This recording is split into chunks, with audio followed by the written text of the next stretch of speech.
or visit cardinalcu.com. You save, or we pay. Only at Cardinal Community Credit Union. Offer and rate may vary depending on individual credit history. All loans subject to credit approval. Offer may be withdrawn at any time. You make no friends in the pits and you take no prisoners. 1 minute you're up $500,000 in soybeans and the next, boom, your kids don't go to college and they've repossessed your Bentley. Are you with me? The revolution starts now. We have to pass the bill so that you can find out what is in it. Turn those machines back on! And we have to start by building a wall, a big, beautiful, powerful wall. Show me the money! You are fake news. Oh, good for you. And how was it? I don't know when they decided that they wanted to make a virtue out of selfishness. If we lose freedom here, there's no place to escape to. This is the last stand on earth.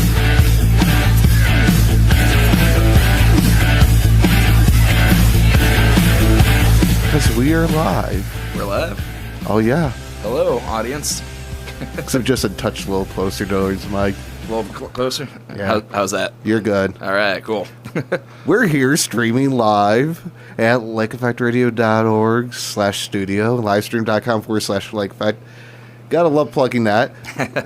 We're it's here mouthful. with... I know. You like how fast I started doing that? I said that a few different times today. We're here with Kevin Conaway. Hello, Conaway. Or Conway. There's an extra A in there. I forgot about that. It's all right. Everyone does. I've heard all pronunciations and all spellings. Really, just two pronunciations, I guess, and two spellings. But anyway, yeah, touchscreen's sick over the weekend too. That sort of threw my, sort of memory power just a touch off. Yeah, it was a lot worse yesterday with my cough. I'm glad I'm here today and not yesterday then. Well, a lot of Vicks last night, Yeah. Yeah, go with the NyQuil. Well, NyQuil, but I had like 4 hours, like 2 hours, or applied Vicks, wait 2 hours again. Yeah. So yeah. See, I call NyQuil time travel serum because you take it and then a half hour later you wake up and it's tomorrow. So true. That's how I've learned to travel into the future. Very true. But I started feeling better a little bit before I did the whole Vicks thing, actually. Yeah. Or NyQuil thing. See, I'm even confusing that. See, I think they're the same company, so it works out. Yeah, something like that. That sounds good. Yeah. So, first time here. First time here, yeah. Actually was a student too here. Yes, that is true. Yeah, I was. It's funny.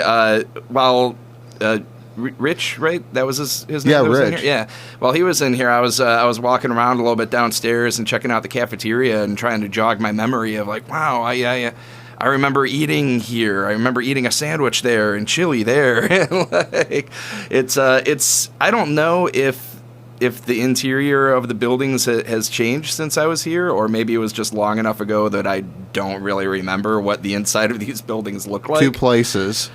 Yeah, maybe. Well, I'll just tell you, the third floor of A building, then C building.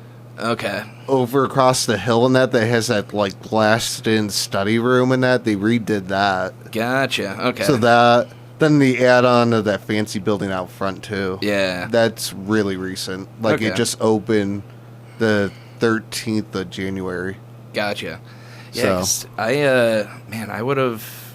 When was I going to school here? It would have been 2000 to 2002, so we're talking 16 years ago. Holy crap. I really didn't do that math until just now. So that's been a long time, But yeah, it brought back some memories walking through the doors and walking into this cafeteria downstairs. You were here when this building was only 8 years old. Or was it 93? Was the spell? I don't remember. One or the other. Either way, it was still fresh. A lot newer. It still had that new building smell to it.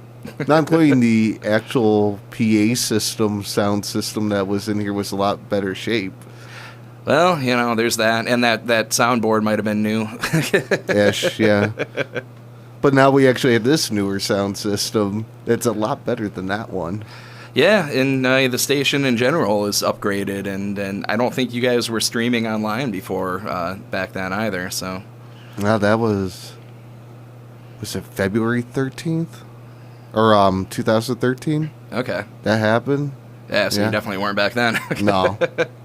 No, all they had was that cheap Walmart PA system. You somewhat right here on this white little run out there. You see that circle, like the PA system from like Walmart and that. Yeah, that took a dive. Was it when they replaced it with this Yamaha? And yeah, it's like 2600 amps, 52 speakers. That's an upgrade.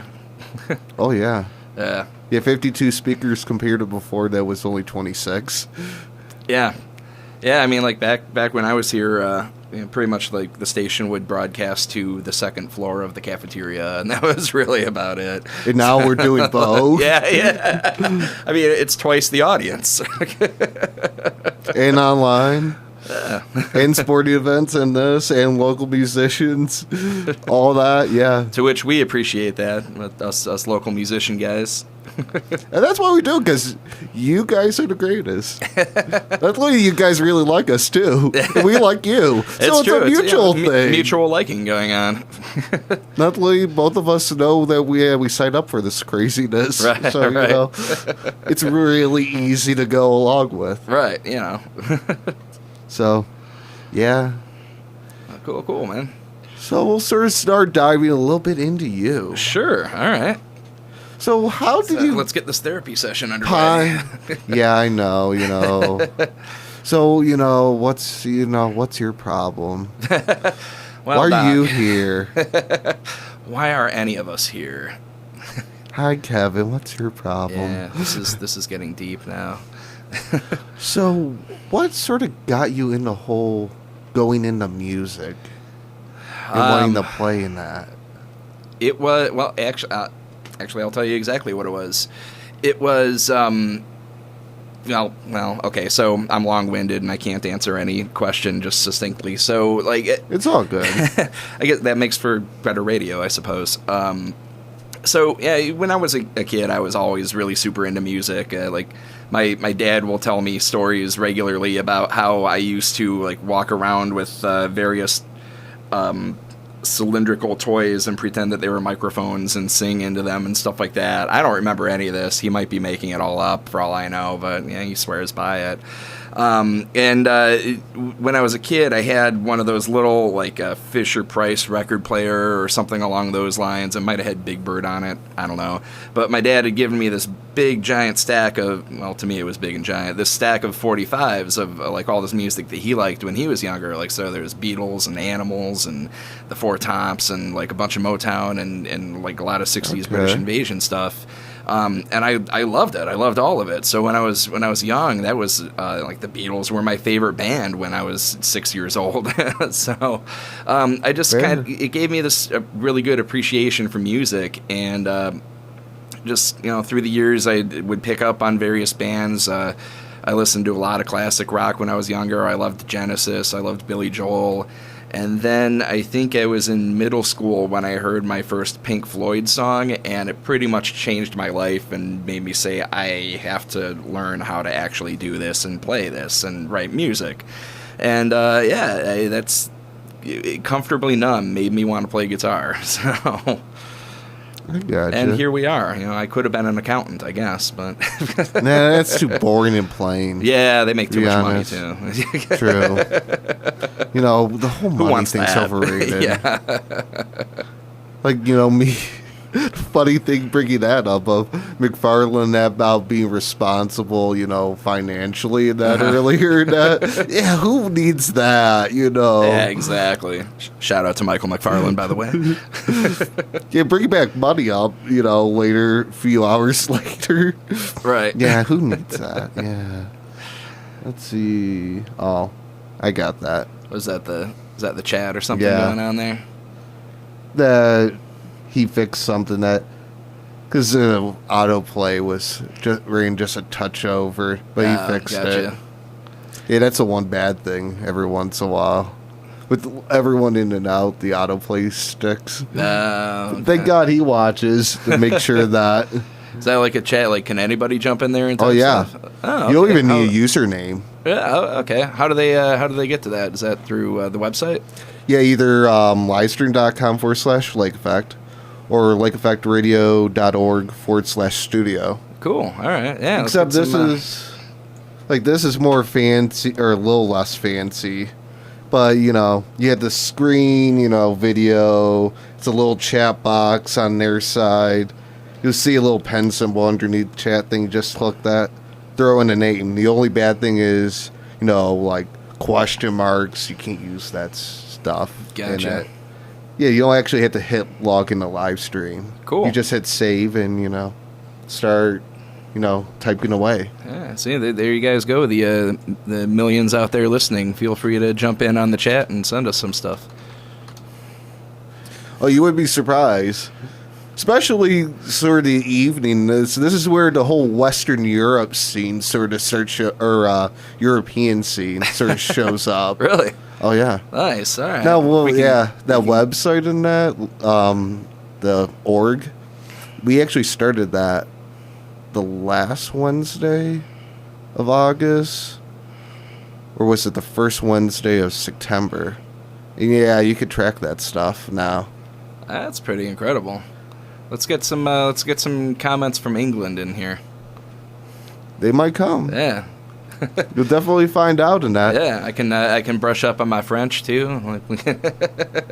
Quel dommage. Yeah, I'm not sure what you said. What a shame. Oh, there we go. Now, quel fromage. So I took 3 or 4 years of French. Some of it was actually here, and that pretty much amounts to me being able to say "le singe est à la branche," which means the monkey is on the branch, which is really going to get me far if I were to ever travel to France. At least I would be able to say that to people, which, you know, is going to be really helpful. Yeah, you could help McFarlane, because he was talking about going over there to different, you know, countries and that. That would help him along, at least in France. That's true, yeah. So, you know, Michael, if you're listening, you want somebody to go to France with you and show you the monkeys that are on the tree branches, I'm your guy. Fair enough. Well, besides, that was it. Yeah, I actually like that. Because that's a funny thing, because we actually were talking about that earlier. God, I wonder if he's actually, because he said he was going to watch and be that person and sort of pick fun at things. I wonder if he's out there lurking in the shadows. You never know. But we'll sort of go with this whole thing of, out of your own works, the top 3 songs that you could say, this is how I describe my singer-songwriter path. Oh, woof. I know, I like to be that person. Yeah, it's a lot to way to lob that one in there. I would say, so, all right, so I'm just picking 3 songs that kind of define me. I used to be worse. I always used before to say 1. Thank you for not doing 1. I would say that there's a song that I do. It's on Spotify. So if anybody wants to listen to it, it's called "Canadian Girl." It's one of the more I hesitate to use the word popular because who am I? But like it's a song that a lot of people seem to like. It's you figure with a name like Canadian Girl, it's super serious or whatever, right? Yeah, totally. Like that's a song that kind of shows off the quirky sense of humor. Well, it sort of sounds a little serious, but it sounds fun too, isn't it? Yeah, oh yeah. It's totally meant to be fun and satirical. So yeah, I guess if I'm just naming 3 songs, it would probably be that one, a song called "Planes," which is on an album that I'm working on right now, and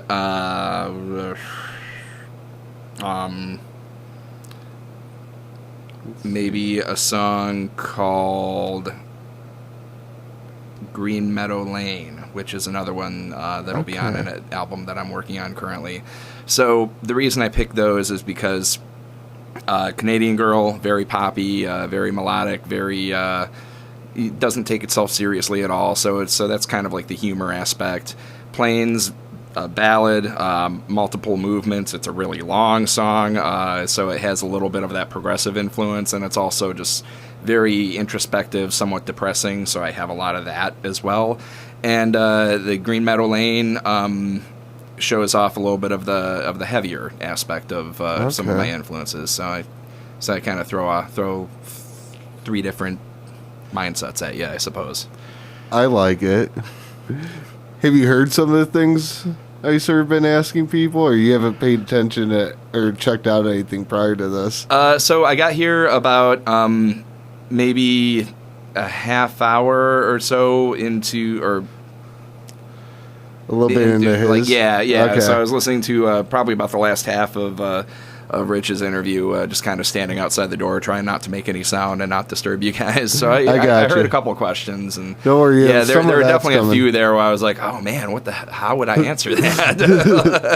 And you know the funny thing is, it's some. I sort of asked because he said, but then I had other ones I sort of pulled out that he didn't hear coming. I'm sort of that musical dictionary. Fair enough.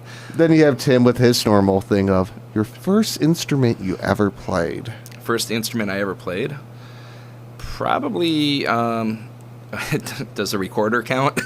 Me, I normally never do. I think that's the first instrument everybody plays. That. Yeah, I call that the squeak tube, because that's all it does is just squeak. The saxophone was really the first instrument that I was, I guess, serious about, or somewhat serious about. I played that back in elementary school and all through middle school. I was in the school band playing that. I don't know what happened to my saxophone. That's a good question now I'm thinking about it. But anyway, now you're going to wonder. Yeah, it's now all I'm sort of sit there of. This is bringing up all sorts of questions. This. Yeah, I should look into that. But yeah, that was the first one that I played. You know, you're welcome. Thank you. It sort of just happens. Yeah. I'm saying it because he has to say by keyboard, so, you know.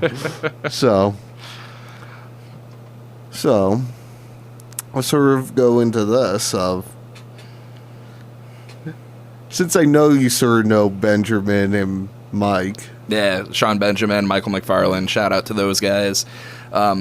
Not to cut you off and jump off to another tangent, you're good. But for anybody listening, the reason that we keep bringing those guys up, Sean was here yesterday, you said, and Michael was here earlier today, and the three of us have known each other for years and years and years, and we do a lot of. We haven't done them recently, but we've done quite a few shows where all three of us play together, or maybe two of us play a show or something like that, and.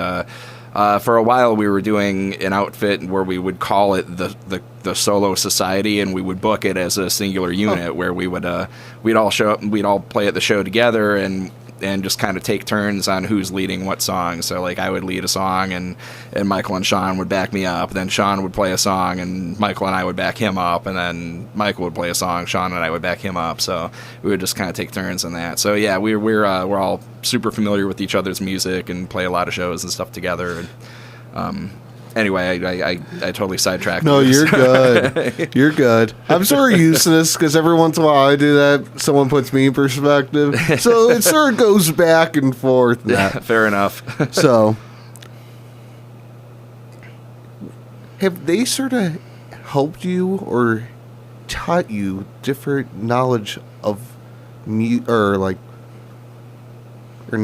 sort of different aspects of anything in, the whole singer-songwriter path? Yeah, I think so. Well, I think, I'm sure it probably goes both ways between myself and them and me and me and anybody else. I think just as a writer and a performer, regardless of whether it's somebody that we know, like those guys that we're talking about now, or just someone that I'm meeting for the first time or seeing for the first time, I tend to, whether consciously or subconsciously, I always kind of pick up on things that other people are doing and just sort of probably, honestly, unconsciously incorporate some of those things that I like into my own writing and into my own playing. And, I'll see something that somebody's doing and think, wow, that's a really cool idea. I can incorporate that and I can do this, which is then a little conglomeration of all these different things that other people are doing, and then I kind of take it and make it my own. So I don't know if I can really necessarily say specific things that I've picked up from those two guys individually, but I'm sure there are plenty of things. So I guess, yes. is the answer. I gotcha. Well, again, I'm long-winded. I'll give you applause for that.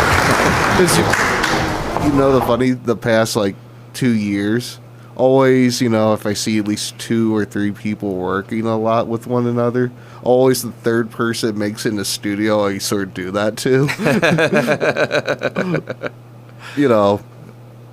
Try to see if people catch on to that. Yeah, nice. Right. I gotta have a little fun. I'm the lucky third guy. Don't worry, one of them are gonna be the next victims of this. Both of those guys too are like hello. Both of those guys too are like such great writers and really good performers and stuff too. So it's hard not to see the things that they're doing and almost unconsciously incorporated into the things that I'm doing. So. I gotcha. You want to jump to either a song off your CD or you want to play one? Yeah. Let's do some music. Your pick on what you want to play. All right. Tell you what. I had mentioned the song earlier. We might as well go with the Canadian Girl track. Are we doing the? Yeah. Let's do the production on the CD. That'll be fun.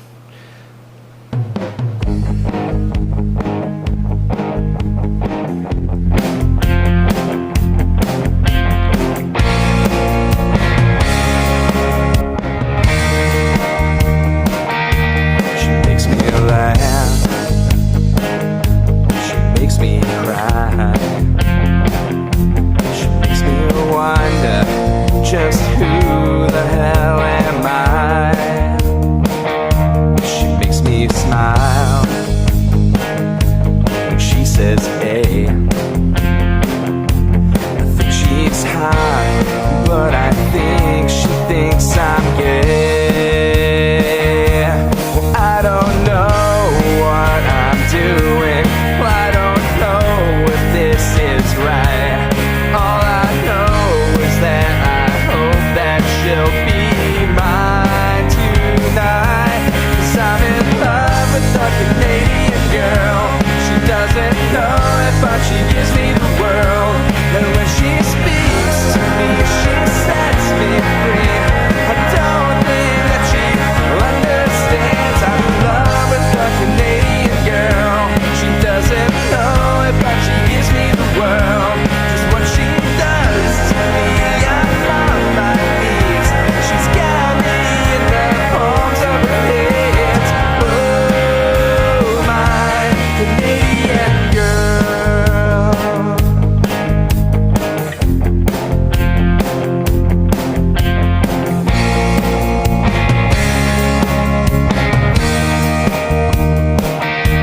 She builds me up just to tear me down.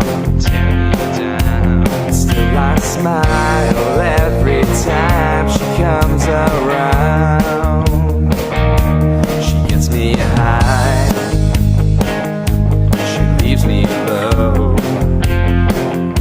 She's got me searching for apartments in Toronto. Well, I don't know what I'm doing. Well, I don't know if this is right. All I know is that I hope that she'll be mine tonight. 'Cause I'm in love with a Canadian girl. She doesn't know it, but she gives me the world. And when she speaks to me, she sets me free. I don't think that she understands. I'm in love with a Canadian girl. She doesn't know it, but she gives me the world. Is what she does to me. I'm on my knees. She's got me in the palms of her hands. Oh, my Canadian. There she goes back to Ontario.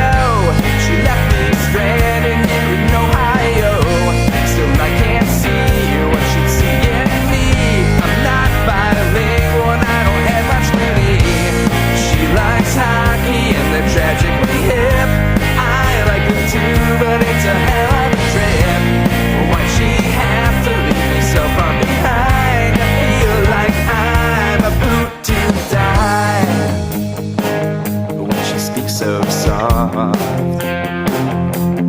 Hell, I feel like I'm on nominees to take on the Great White North. 'Cause I'm in love with a Canadian girl. She doesn't know it, but she gives me the world. And when she speaks to me, she sets me free.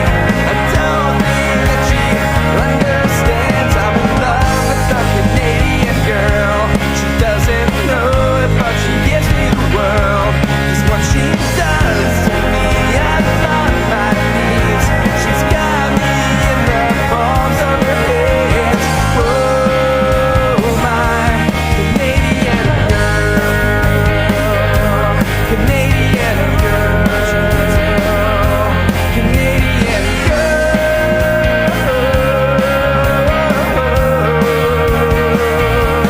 Canadian girl, Canadian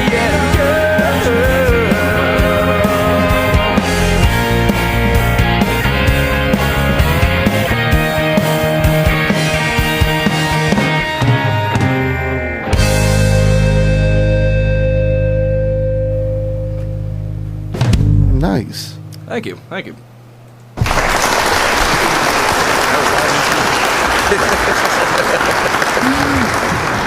No one will know I'm lying. Yeah, you know. Except for you. It might. Yeah. Or people look back at the video and all that, yeah. Yeah, I guess that's true. Damn video evidence. We can burn it all. Yeah. It happens. So, who's your musical inspiration? There are a lot. So initially it was David Gilmour and Pink Floyd. Like that was what made me want to pick up a guitar and learn how to play it. And just, I don't know, throughout the years, Rich had mentioned Noel Gallagher. He's one of my favorites as well. He's a huge influence on my writing and playing style. It's funny, I actually walked in here today wearing my Noel Gallagher hoodie. So there's him. Stringsteen's a huge influence. Glenn Phillips of Toad the Wet Sprocket is a huge influence as well. Tom Petty, Steven Wilson from Porcupine Tree. I could go on and on and on and on, but yeah, I like kind of what I had touched on before. I mean, there's so many people that I take inspiration from. I can look at specific songs and point to like, that was inspired by this song by this artist, or that was inspired by this person. So it's kind of, inspiration from everyone and everything. Very true. But I like how that whole coincidence, because the funny thing is we were actually brought up earlier about Tom Petty. Really? Yeah. It's kind of funny how this has been working out. I feel like it's hard not to be inspired by Tom Petty. True. Then the whole thing of everyone, thinking, yeah, we missed this. Like me, I'll admit that. When he came around towards like, I can't make it this time and that, next time. That was a bad call. Yeah, absolutely. So it's funny you bring that up. So I kind of have in my mind what I call bucket list bands or artists or whatever, and so, those people that you just feel like you absolutely need to see before you die or before they die, incidentally. And I've been really trying to make a conscious effort over the last couple of years to actually get out and see these people when they do come around for that exact reason. Tom Petty, I was lucky enough to go see him when I was in high school, probably 20 years ago or so, at the Q, and it was honestly one of the best concerts I'd ever seen. The story that I have that's similar to yours is, do you remember Mitch Hedberg? He was a stand-up comedian. Yes. Had the real dry observational humor. It sounded like he was high all the time. He was one that I loved, and he was coming around to Cleveland on a tour with Stephen Lynch, who's a comedian, musical performer. And I loved them both, and they at the time I think I just kind of scoffed at the price maybe or something like, I don't have $50 on me, I'll see them next time they come around. And it was within a year that Mitch had died, so like, oh man, I was kicking myself after that. So now my mentality is, never again. When these guys come, I'm gonna find a way to do it, because ultimately, Yeah. I mean, if the ticket costs $100, 20 years from now, I'm going to remember going to the show more than I'm going to remember the $100 that I saved 20 years ago. Yeah. Not literally. At least if you went to the show and that, people want the ticket and that, if you sell it off, you could make some money off of it. That's the true experience too, is but more, the experience is better worth in more. it. Yeah, exactly. So, I sort of just thought of that. I didn't think of that. Yeah. Nah, the experience is definitely worth more than the $100 you'll get from the ticket. Well, even selling, the past ticket or whatever. Yeah, the little knob or that too. Yeah, exactly. Who needs that? Someone, 30 years from now, it's $30, and it's like, Yeah, but 80 years from now, when I barely remember going, I want to look at that ticket as a reminder. I'm like, oh yeah, I did go to that. Well, that's what pictures are for. Yeah, that's true. Yeah, good point. Yeah, I like I like having. I'm weird. I like having tangible things that I can pick up and hold. So all of us are weird, man. Yeah, like I have a jar at home with that has every concert ticket that I've ever, from every concert I've ever gone to, and has a whole bunch. He even has movie tickets and random things like that. I just throw it all in the jar. Like one of these days, I'm going to go through that and actually organize it. But that's a problem. You should for get a future poster frame. That would be a good idea. The thing I was thinking about was actually, I was kind of thinking about, you remember those old CD booklets back in the day when everybody would have CDs and you just put them into the booklet? Yeah. I thought that would be... those. Yeah, something like that. So I thought that would be really cool to put a bunch of concert tickets in. Yeah, that could. Yeah. That could. I'll get around to it one day. It seems that like a massive project undertaking. Thing. Yeah. Or when the weather's really junky enough outside, then you don't want to go outside. Then, right. Yeah. One of these days I'll get around to that. I gotcha. So I'm going to sort of go and ask about your writing process. How do you come up with some of your different tracks?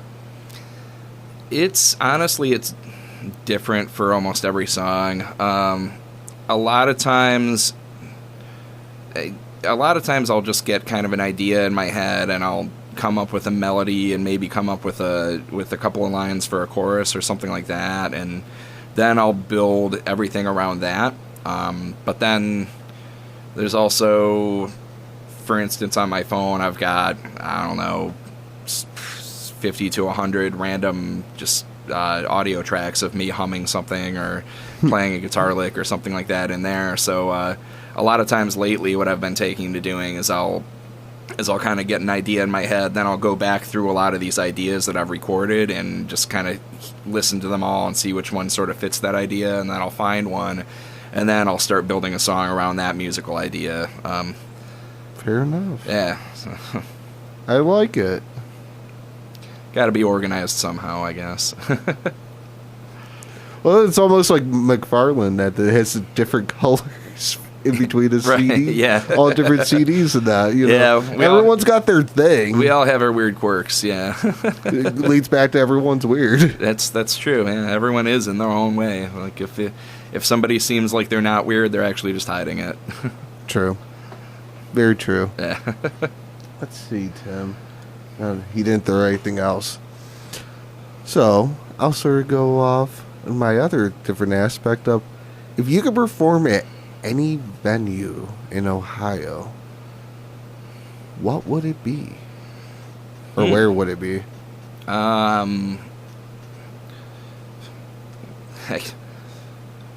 I guess the Q, I suppose. It would be nice to have 20,000 people that would want to hear what I was doing.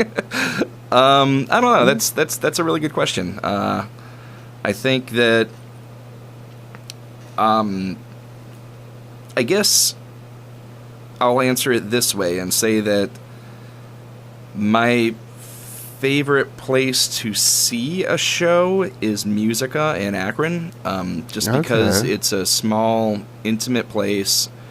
You can get really super close to the stage and to the band, and there's no real backstage either, so it's easy to meet the guys after they're done playing.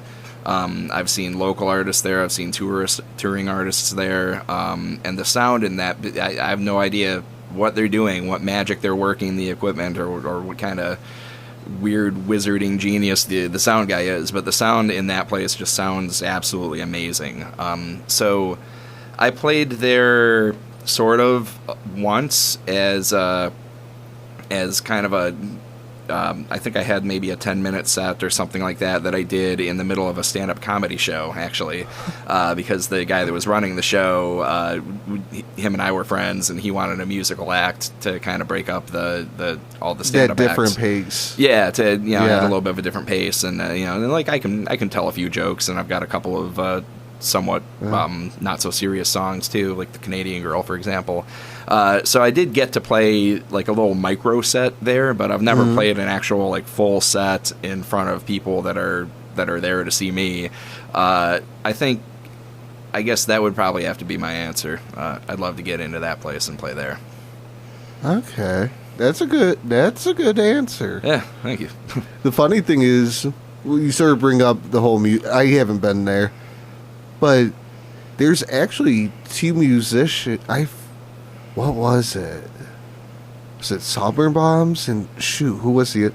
It's actually two people that work sound. They're actually in bands. Nice. Okay. They're not the head guy, because I actually was one guy from that one group, Sovereign Bombs. He actually works in there. You started telling me that, it's like, that's kind of funny, bringing someone that's also in a band that, that could sort of lead into that. Yeah, I mean, there are local guys that play there. Sean Benjamin, for example, I've seen him play there.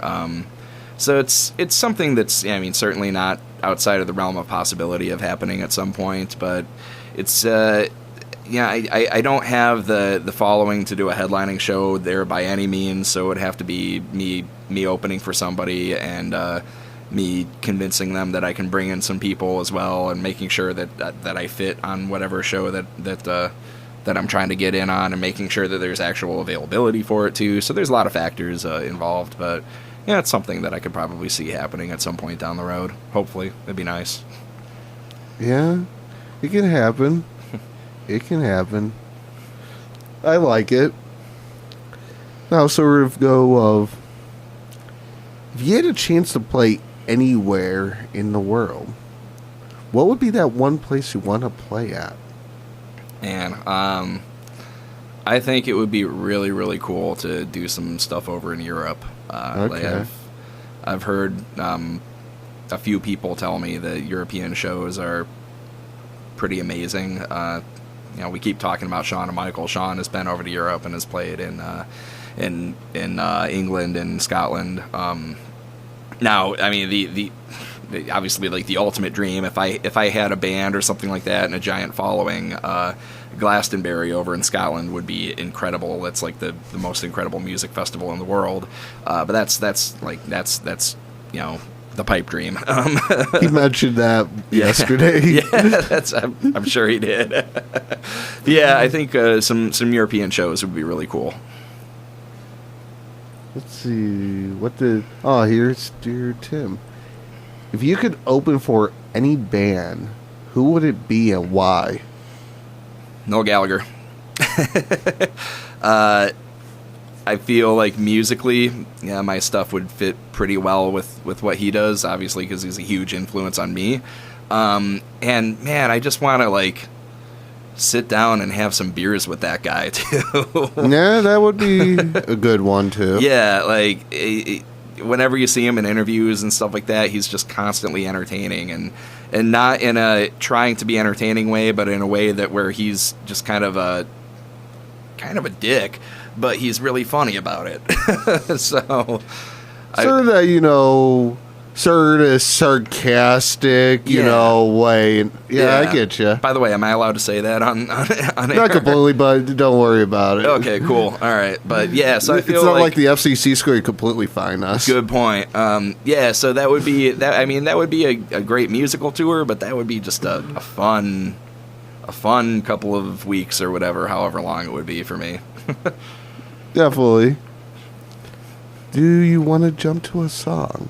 Yeah, we could totally jump to a song. Should I pick up this guitar? Whatever you want to do. Because we could probably get another 2 besides, now going to be 2 too, so. All right. So, yeah, let's go ahead and do that. Do we need to, adjust any mics or anything, or do I just go? Should be. Let's see.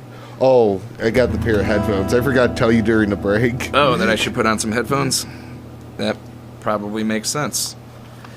Very funny, Tim. Pretending to be the FCC and saying you're fine. That's not cool. It's funny. Earlier on in this whole process, I was thinking in my head, I should probably be wearing headphones, right? Should I ask him about that? But then I forgot about it. Yeah, well, it's not like... even though they were sort of sitting there. Well, then you missed the applause. These headphones right by my face? It's really more person operating, if we get phone calls. Gotcha. Or the sound effects. That makes sense. That stuff. Yeah. It happens. Yeah. Let's see. Yeah. Very funny, though. Yeah. All right, so we're good to go here? Yeah, that's pretty good. Okay, cool.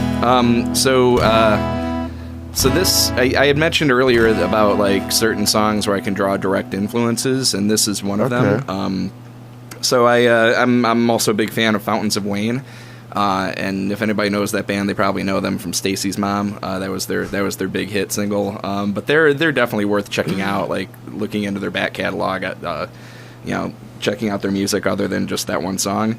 So I was, just messing around on the guitar and kind of came up with a little chord progression that I thought to myself, man, that kind of sounds like something Fountains of Wayne would write. I should probably shelve that. And then I kept coming back to it and thinking, you know what, I'll make something out of that. So I kind of intentionally wrote a song in the style of something that I thought that they would write.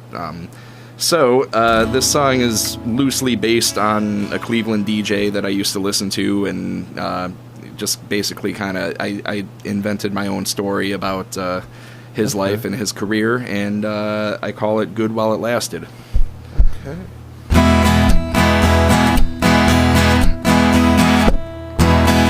Michael McDowell is underage, sips his beer while the band's on stage. Under the table they gave him cash to sweep the floors and take out the trash. After a year of paying dues, he bought a Subaru from '92. Applied at state but he was denied. Took a broadcasting class online. He wanted to be on the radio. He found an internship at a local show.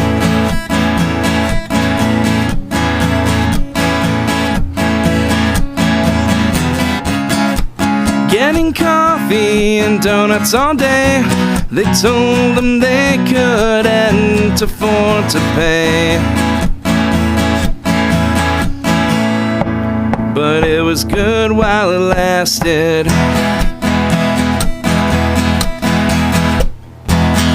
Michael McDowell got his own show. Right away it began to grow. Ads on buses and billboards too.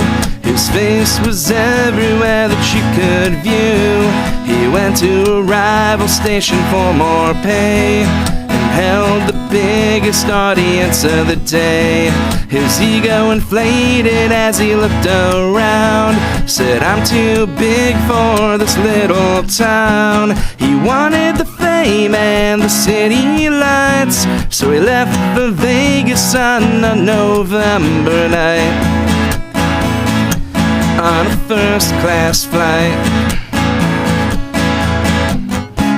He got a gig as the new host of the second best station's morning show.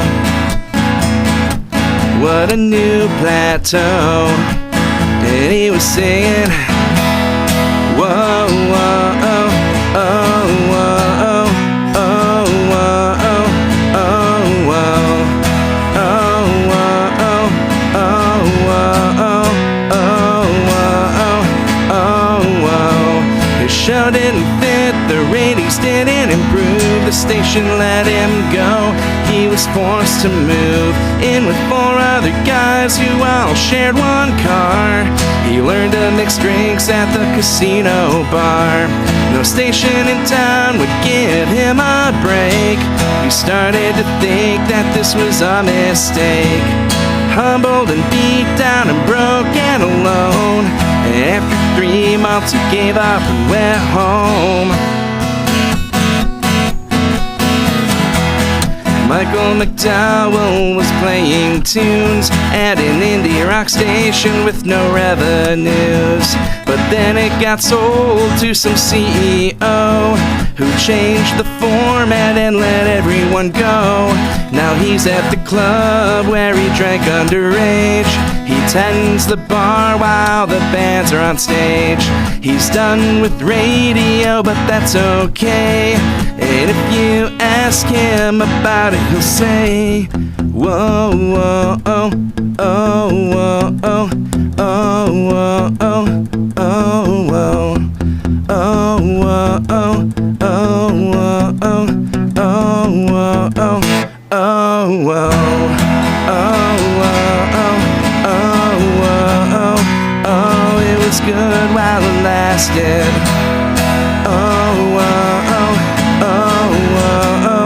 Oh, it was good while it lasted.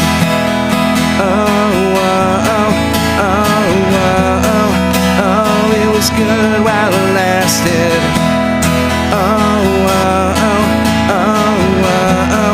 Oh, it was good while it lasted.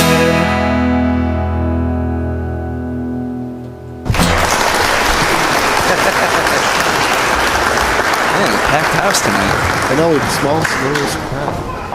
You don't see them, but they're there. I hear them. We hide them up in the ceiling. Oh, all right. Because we have such a small room in that, in between both things. Hit to put them someplace. That's true, yeah. I mean, if they were in this room with us, it would be very crowded. Especially with earlier drum set, like 2 amps and that, yeah. Yeah, probably. I'd feel a little bit claustrophobic, probably. In like 4 people sitting, yeah, that sort of gets bad, really ugly really quick. Yeah. So, let's see. Okay, Tim, then it wasn't you in that. Okay. So someone else decided to chime in to be FCC. Got it. Man, the FCC is really on us tonight. I apologize for getting you guys kicked off the air. Well, no, they don't actually control the internet, so not yet, at least. That's true. We're trying to go towards the airway, though. They're coming for that, I'm sure. That's like many people. They sort of don't believe me because I've been saying that. Because you think college, many of them, they're sort of dumping that going online, or even sort of, like the mainstream going that and satellite. Yeah. And they're sort of dumping on the FCC license. The internet's the next thing. Everyone knows, and, even satellite. Yeah, I mean, it's only a matter of time until they figure out, some whatever. Justification for it. Yeah. But we'll sort of go off into this. You made it as a major act. You could have anyone or perform or open for you. Who would it be? So if you made it to the big star name person in this hypothetical scenario when I'm playing Wembley or something. Yes. I guess in all honesty, it'd probably just be one of my friends. Unless my friends are in a band with me, then I would. I think that would be a lot more fun than inviting somebody that I don't know. Probably just somebody who's a friend would be the pick. Fair enough. Now you sort of had to be, since I sort of haven't brought this up today. From a year from today, what would you like to have accomplished with your career? Still being alive. Wow, that escalated quickly. I would like for humanity to still be on the Earth 1 year from today, because it's no guarantee that that'll be the case. True. Now, I guess realistically, I would. So I'm working on an album currently. Again, shout out to Michael McFarland. He's producing it for me. It's been a slow process, but the progress, the results that we've been getting have been phenomenal so far. So, 1 year from today, I would like to be able to say that album is done and is released to the public. And ultimately, I mean, like, I know we're joking around about playing these giant stadiums and going on tour and stuff like that. Like, I'm pretty realistic about where I'm at in my career, and I don't think that's ever going to happen at this point. But you never know. I mean, yeah, but 99% of me knows, I guess. But I think. Well, you look at sort of mad, because I'll sort of bring this up. Sorry for this little sidetrack. No worries. We've been doing that the whole night. So with right. like Maddie, with the whole Whiskey Hollow and that, her going and almost getting on to American Idol and that. Yeah, I mean, she's phenomenal. They'd be lucky to have her on that show. So I think that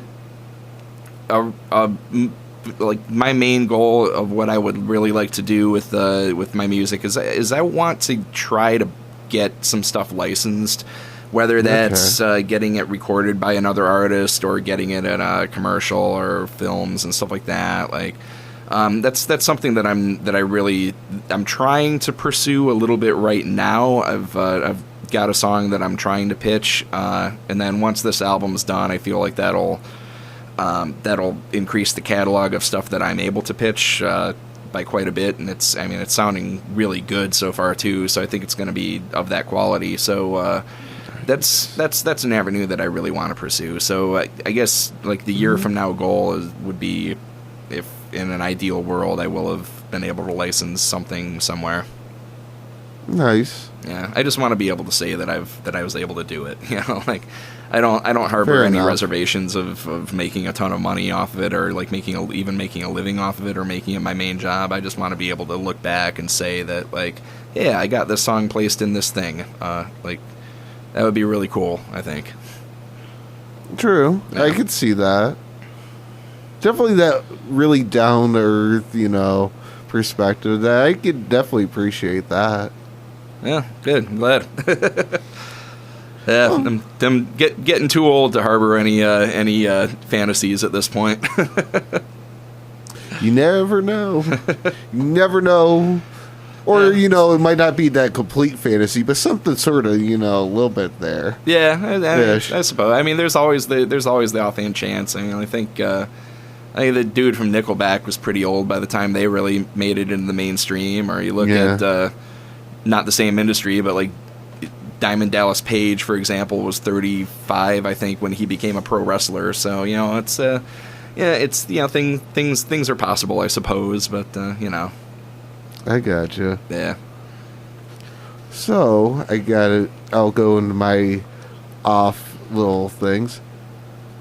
If you didn't know the instrument that you knew now and had to sort of go back and like choose it all over again, would you go with the same or change it up?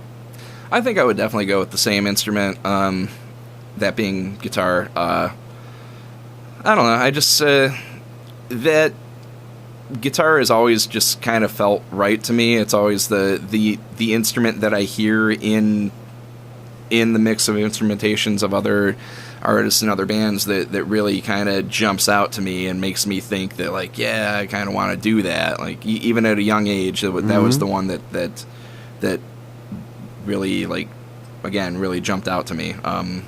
Yeah, it's not often that you're doing like air or anything else other than guitar, so true. Yeah, so like, yeah, if I had to do it all over again, I would definitely do guitar or play guitar again. Fair enough. It's the cool instrument.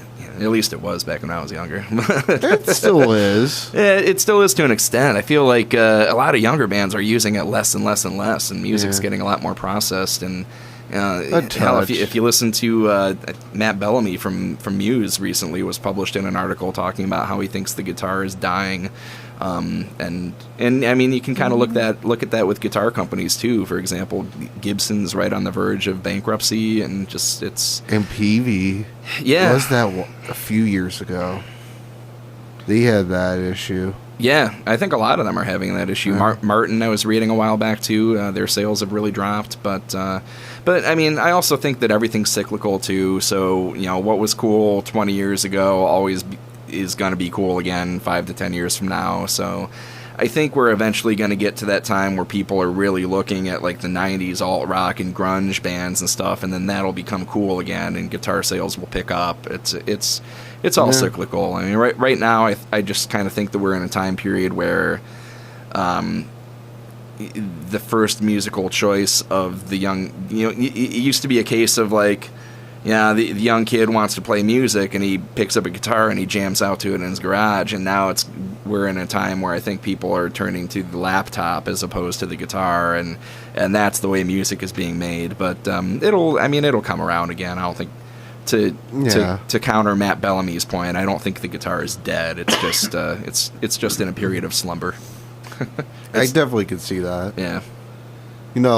Every once in a while you sort of that hump in that. Except this is a little bit longer, but it'll come about. Yeah, absolutely. For sure. I think it will. So, let's see, because we could jump to another track off of here than the final one, and that sort of go back to guitar. Yeah, you want to do that? So, your choice of what you want to play. Okay. If we're doing one off of there, let's go with Paradise. Okay. So I forgot this thing went to sleep. Uh-oh. Just like the guitar. Yeah, true. It's a callback. Well, if you don't pay attention to it every 20 minutes, it doesn't say, hey, I'm going to be awake for you. Just like the guitar. I'm not sure how that's like it. Something like that. Something we'll go like with that. Yeah. Close enough. So this is the song that I typically close my sets with, by the way. Nice. Yeah.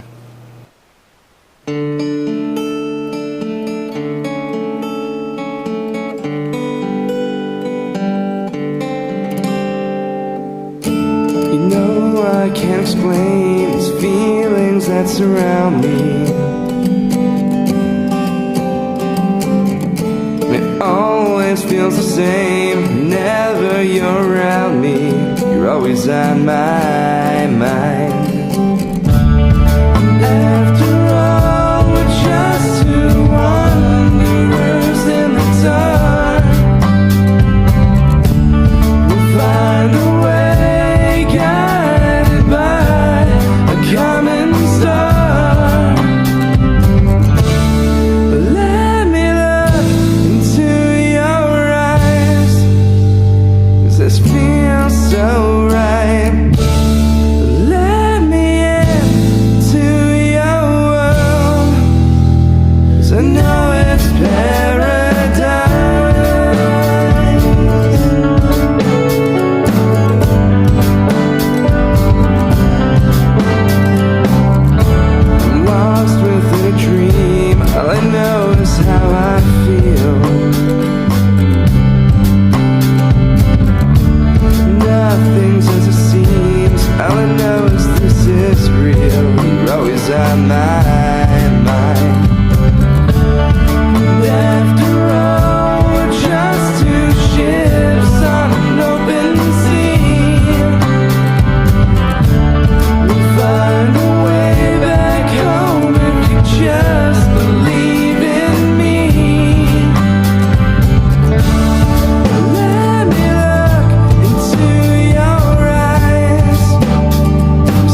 I love that really low bass hit right at the end. That boom. Yeah, that's sort of that perfect send off and that with it. I definitely do like that. Thank you. I appreciate it. that. I definitely like the whole thing. Yeah. Besides just that. Besides just the note. Yeah, besides just the note. Just that one D at the end. Yeah, you know. Yeah, I find it more interesting than just that. I'm sorry. Well, I'm glad that you like more that you like all the notes. I'm a fan of all of the notes in that song. Yeah, I had to be the difficult person. I'm sorry. It's me, not you. I've heard that before. It's I invented that. I just got bored and just want to throw that line out there on that. Be honest with you. It's all right. So, I'll sort of go of... No, I'm not going to go that. Actually, I sort of haven't used this. How would you rate yourself performing live on a scale 1 to 10? Oh, man. I haven't pulled this one out since November. Ooh, that's a really good question. I mean, I think that... I'd probably give myself probably around like between a 6 or a 7. I think. Like, okay. I'm definitely. I mean, I'm not an amateur when I go to places and play. Like, I know what I'm doing. I know how to string together a set. And how to interact and stuff like that. But I know there's certain shows have a higher comfort level than others. Like some shows I'm less apt to really talk in between the songs and interact. I just kind of feel a little bit more awkward. But some shows I feel like very comfortable and really in the moment. I mean, there's always room for improvement. I'm not the I don't have very much of that quote unquote frontman persona in me. Like, a lot of people can kind of just turn that on and become almost a character, I guess, in a way, and like just become that guy that really commands people's attention. I don't really have a whole lot of that in me. Like, kind of the way that I am just sitting here on a chair talking to you is the same way that I am when I get behind a mic and put a guitar in front of me. Like, I'm just kind of that same easygoing, awkward guy, and like, yeah, I can tell a couple of jokes and tell a few witty stories in between songs, but I don't have that command that a lot of artists do. I have it a little bit. I can talk and I can go off onto tangents and and stuff like that. I have what was pointed out to me as an awkward charm, so I'm aware of that in a way, but I guess I don't have that rock star persona that I can do, and I'm not good at being just like the entertainer. Like, I'm good at being the musician, I guess, but I'm good at being the singer, but I'm not good at being the entertainer. The number 2. Yeah, I'm like well, it's sort of sidekick. Yeah. The rock star. Yeah, kind of in a way. Yeah, I'm good at playing that role. Like even the last band that I was in was I was a part of a cover band, and we traded off songs. Like, there were a couple of other guys that would sing, but I sang I think probably about 80% of the songs. But even still, it was usually either the bass player or the other guitar player that would get on the mic and really talk to the crowd and do a lot of stuff like that. Like, I would occasionally, but it would almost be a Fall Out Boy kind of scenario where I'd get up there and I'd sing the song, and then the bass player would get up there and hype the crowd. I mean, a person, probably the person that I've met recently that's the best at that, and I think you had her in the set in the studio earlier today, is Kim Kennedy. Shout out to her. She is super, super entertaining. Probably one of the most entertaining people I've seen at a live show, especially in an acoustic setting. Just the way that she can rope in an entire crowd and then interact with people and stuff too. I mean, she's a great performer, but she's incredibly entertaining too. Definitely, especially because she went was it hour 45 minutes earlier? Yeah. Yeah, or hour 40, something like that. Yeah, something. Yeah, she actually came early and she sort of sort of hoaxed her way into that show prior to that. That sounds exactly like Kim. Yeah. That's funny. Yeah, that actually happened. So I'll sort of, help you with that. Yeah. Yeah, nothing wrong with it, but yeah, that was kind of funny. Yeah, absolutely. Yeah. Entertaining and that. Luckily, I guess I got a funny picture of her personality that she posted up on Facebook. Yeah, I saw that right before I left my apartment to come here. I was just cruising through Facebook and I saw that, and I think the caption was like, when your personality is captured in a single photo or something along something like that. But yeah, I looked at that was me. Yeah, that's accurate. Except I didn't realize it actually looked like that. Because I've been sort of on and off posting. Yeah. No, that was absolutely the most perfect photo that you could have gotten. Wow, that's going to lead for some stories later, I guess. And that, saying, oh man, that guy actually was able to capture that. And I didn't even mean to do it. Pure coincidental, like all the singer-songwriters come in one day, almost. They say the photograph is worth 1,000 words or something, right? That was many paragraphs of I don't know where I'm going with this. It's all good. Yeah. Oh, that's funny. So, could go on to. Let me see off of my one little sheet that I sort of came up with. I doubt you have sort of any nervous tendencies of. You sort of have, that sort of routine, if you get broken off that routine, world's going to end. Oh, yeah, I'm completely well-adjusted and have zero nervous tendencies at all. Totally. Let's move on. I got you. No, I don't have, a routine. If you're talking about, at shows and stuff like that, no, not really. I mean, I'm pretty adamant on when I show up at a venue, I want to set up all my stuff before I interact with anybody or before I go get a beer or anything like that, because I just want to make sure that's all done and out of the way. But that's more of a practicality, just organization and practicality thing. I don't think that's necessarily a nervous tick or whatever. So, I have plenty of weird nervous mannerisms and nervous ticks and stuff like that just in everyday life. But I think as far as performing, all of us do. Yeah, exactly. I think as far as performing goes, I'm at least I'm not consciously aware of any. There might be some. Well, we could go make 2 phone calls right now. Yeah. I know 2 people that can help you out on that. Would like to do the phone a friend option here? Yeah, we could insert this person, insert that. Hi, Tim. Yeah. Hi, Tim. Are you going to come grab Mike? There will be no foolish calling people or silly singing in this room. The mic wasn't on at first. There will be no foolish singing or silly noises in this room. Silly noises are the only noises I know how to make, though. True. Name where that's from, real quick. Oh. You got me stumped. I don't have a clue. Yeah, I don't have it. There will be no further noises or silly incantations in this class. I feel like that's something I should know. Harry Potter. Oh, I should have known that. There's no foolish wand waving. It's silly incantation. Well, see, I would have gotten it at the wand waving.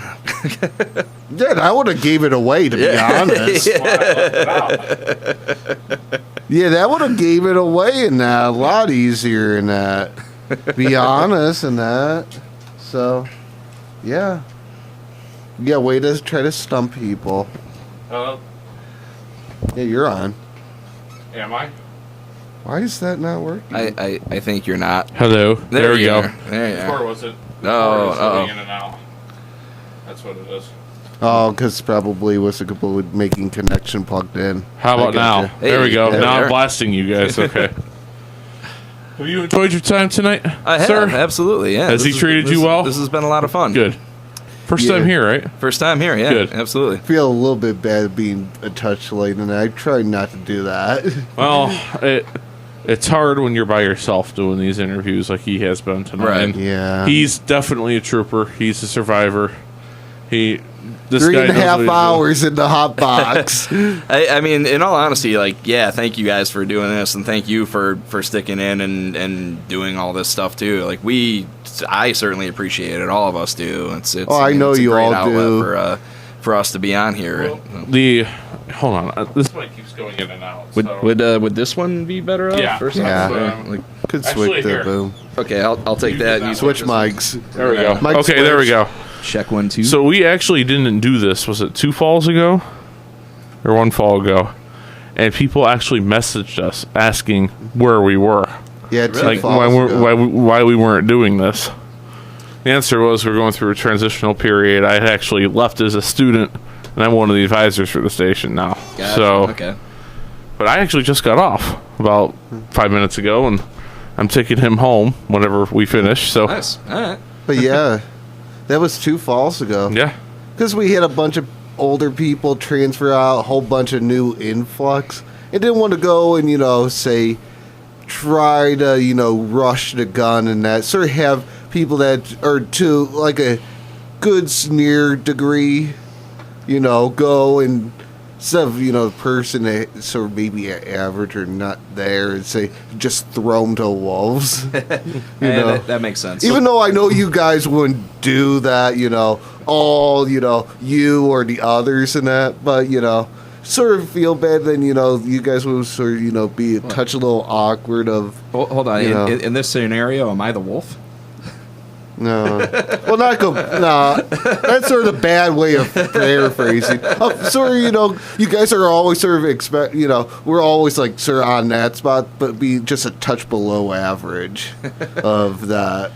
Yep. So we have our own, in this sort of scenario, am I the status. one that's below average? No, really, it's opposite way around at that sort of time. So in case you're wondering, I was the guy in the chat as Morning Mayhem radio host. I'm not sure if Jeremiah told you that or not. I never referred to you as that name, actually. Oh, well, I don't know if he just reads off. He doesn't say, oh, this person with this name said this thing. And by the way, I was not the FCC, so don't you two try to go blaming that on me. No, I say the FCC, all that. I just didn't refer to you as, the Morning Mayhem, whatever. Yeah, that's me. Host. I didn't refer to you as that. Okay. All the other ones, yeah. I did hear the name Tim at one point. That's me. All right. The troublemaker around here, besides him. Someone's got to do it. Oh, exactly. Yeah. You're not having fun otherwise. Right, exactly. Just like the 2 amps and drum set that were in here earlier. Yeah. And you loaded all that by yourself, right? Yeah. Yeah, that's what you missed a little bit earlier. So you guys had a full band in here earlier? Sorry, yeah. Wow. He did. I did. I really did. How does that work? Just the drums go where you're sitting. Dimensionally. Okay. Yeah, there. The drums go where you are. I'm envisioning myself as a drummer. Amp. Sometimes someone sits on amp over there. What's a guitar? Another Guitar here. Amp.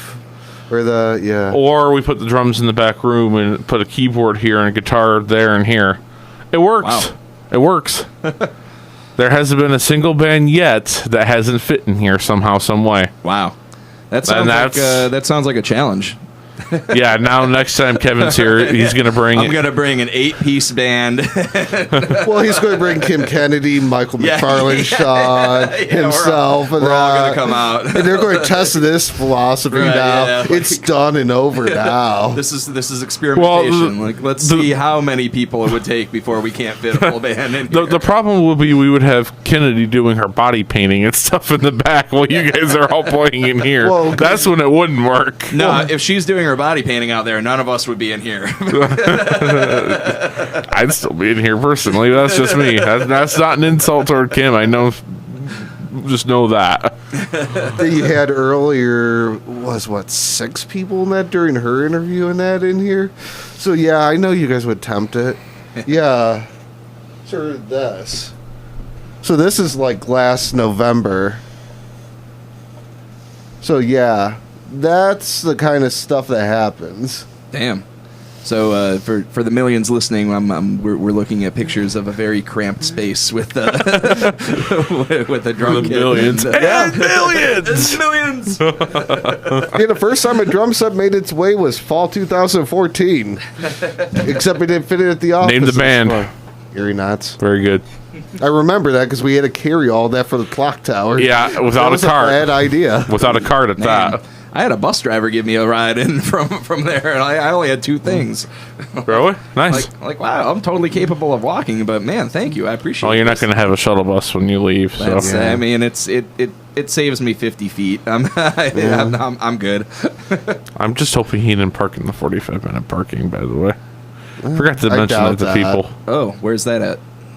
Over there. Over here. I don't know where that's at. So I'm in. Over there. I'm in the lot that you had mentioned in the email, like when you come in, turn to the left. Oh, main lot, yeah. Okay. Cool. Sweet. Yeah. I kind of want to hear him play before we wrap up. I ended up having to run in and out of the office over across the street, so I kind of want to hear you play before I take him home. We can make that happen. Let's see it. All right, let's do it. Yeah. Okay, he played. Let's go home. Thank you. Good night. Wow. It goes back to the reference of back to the sound. Well, I like that sound. Yeah, you probably didn't hear that conversation. No, I did not. Yeah, we just had that one like about near 15 ago. Yeah, it's funny. I do that all the time. Like when I'm playing a show, I'll get up there to sound check and just, all right, thank you, good night. I also have the checking the mic song. That's the checking the mic, checking the mic, checking the mic, checking the mic. Ooh, minor chord, checking the mic. I've been told that's the favorite song of some people too. That I do. Really? Yeah, like, oh man, that's my favorite song. What kind of songs do you do? Really? So most of what I do, like if a typical show for me, I do a lot of breweries, a lot of wineries, things like that. Things that it's usually like a 3-hour set typically. So I tend to split that. I mean, depending on the show, depending on the crowd. Usually it's kind of a 50-50 split, or maybe like 60-40 in favor of covers and originals. But a lot of the original songs, if I'm going to compare it to something, it's usually like, if you can imagine, 90s alt-rock bands, just as a single guy with a guitar. What kind of covers you know here?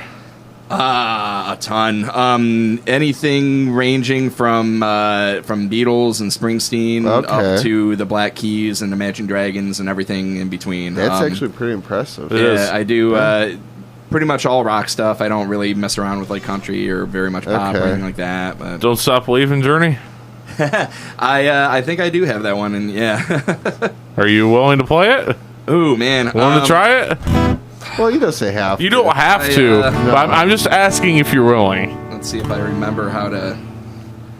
You don't have to. You know, I could mess around and fumble my way through that one, but it probably. How about Michael Jackson?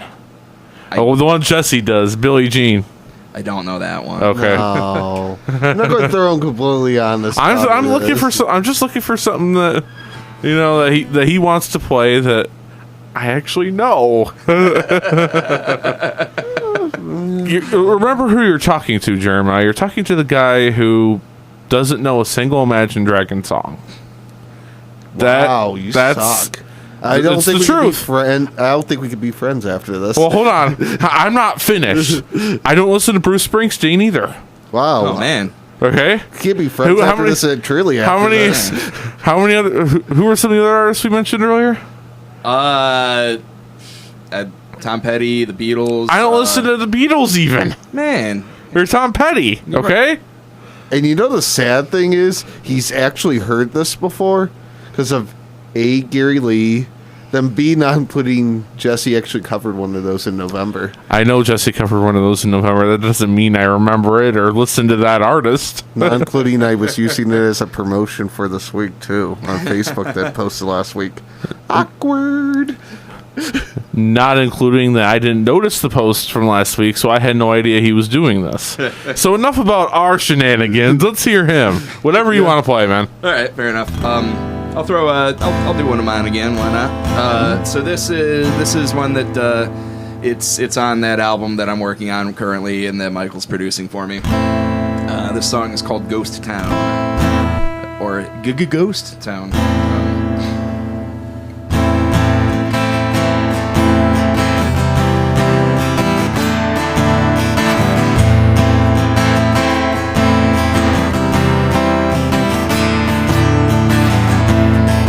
it's a darkened room, silence fills the air. Wanna leave all my fears behind, there's none that I can spare. And I try to reach out, but I can't move. And I lie to myself what to do as I'm falling. Can you hear me calling? Solitude, my only friend, and I can't see the end. To be on my own and walk these streets alone and cry without a sound, no one to be found. This is all I know in this ghost town I call home.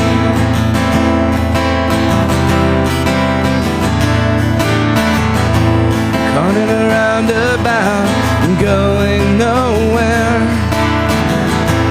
Looking through every window, yeah, no one's there.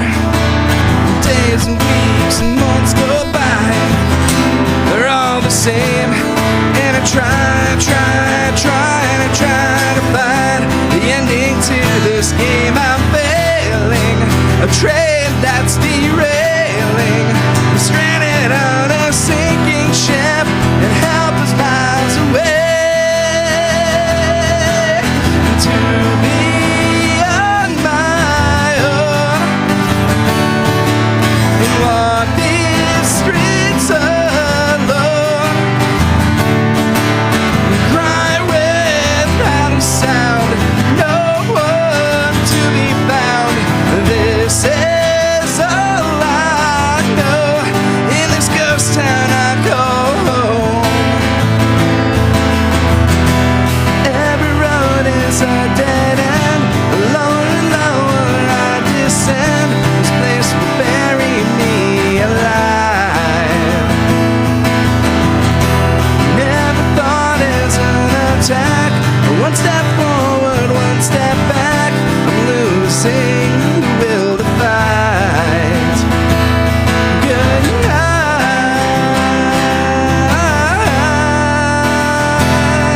And to be on my own, walk these streets alone, cry without a sound, no one to be found. This is all I know. To be on my own and walk these streets alone, cry without a sound, no one to be found. This is all I know in this ghost town I call home. In this ghost town I call home. In this ghost town I call home.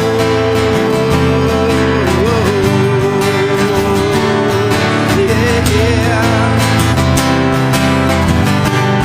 In this ghost town I call home.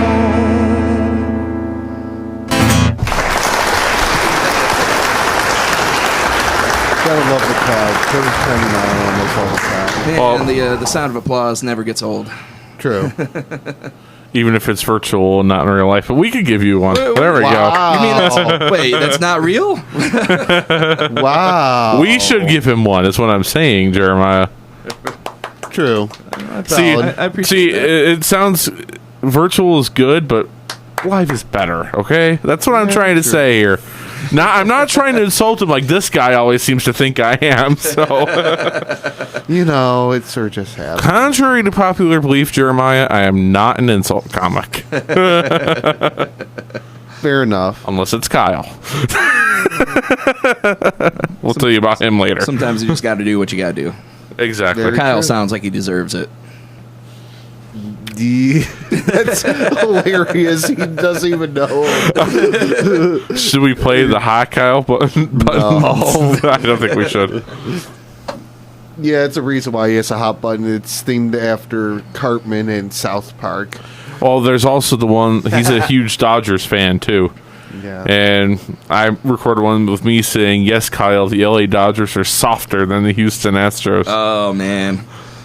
Yeah, sorry about your luck last year, Kyle. Yeah. I guess I should ask him if Tom Brady is softer than Cristiano Ronaldo, since we've asked everyone else was it tonight. Craig? Or you did that to Craig. I did that to Craig. Not him. And the ones earlier. Oh, yeah, earlier. Is Tom Brady softer than Cristiano Ronaldo? I feel like I'm going to get in trouble for saying this, but no. You're fired. You fires a lot of people, too. I forgot to mention. You've been initiated. You got fired. I've been fired for years. I mean, Tom Brady at least plays a real sport. To the most part. If McFarland's listening right now, he's angry with me. Mike, where are you, man? I know. He said he was going to be that. I wonder if he was FCC, actually. He just sort of try to see under radar. That could be true. I didn't think of that. Yeah, he goes by MCF sometimes. MCF, FCC. There's some similar letters in there. It could be. We might be cracking this case. It just took a little bit. Yeah. Just took a little bit. Let's see. Nothing since I came over here, right? So yeah, that took about like near an hour. Not quite. So yeah. Sure happens. That works. It was a good time. Yeah. So we appreciate you coming out, man. I appreciate you guys having me. This was a lot of fun. Yeah, definitely great tunes tonight. Keep up the work. I appreciate that. Thank you very much. And we'll see you in the fall. Yeah, I mean this is a fun outlet for me and for all of us to do. Cool. So thank you guys for doing this and for supporting local music and supporting guys such as myself. And you guys, and not including yourself in that, thank you for being you guys. And giving us something to say, hey guys, we're doing this, Do you... Not only you guys have great stories, great music, and all that. Have you asked about his social media? Oh. Yeah, let's do some plugs, shall we? So let's hear your social media plugs real quick. Well, you went to the tie, or, try to hurry up and quick. Sorry, that was my fault. I wanted to get the social media in before we started wrapping up, though. Fair enough. So any of my recorded music, you can find it on Spotify. Just search for Kevin Conaway. Make sure that you spell that last name correctly. There's 2 A's in it, not just one. So you can find me on Spotify. I'm on Facebook at Kevin Conaway Music. I'm also on Twitter at Kevin_Conaway. I'm on Instagram at Kevin_Conaway. I'm on Untapped, so you can find out what beers I'm drinking. I didn't realize that was a thing. Yeah, that's kind of interesting, even though I don't drink. Technically, it's social media, I suppose. I didn't know that was a thing. Yeah, and I think that's it. Now you've given him a lot of ideas. I know, he actually did. Learned something really new today. I really favorite this by a long shot. There you go. You're welcome. Oh, man. But, yeah, it's definitely been a pleasure. Yeah, thank you very much. We'll definitely be doing this again. Thank you. Thank you.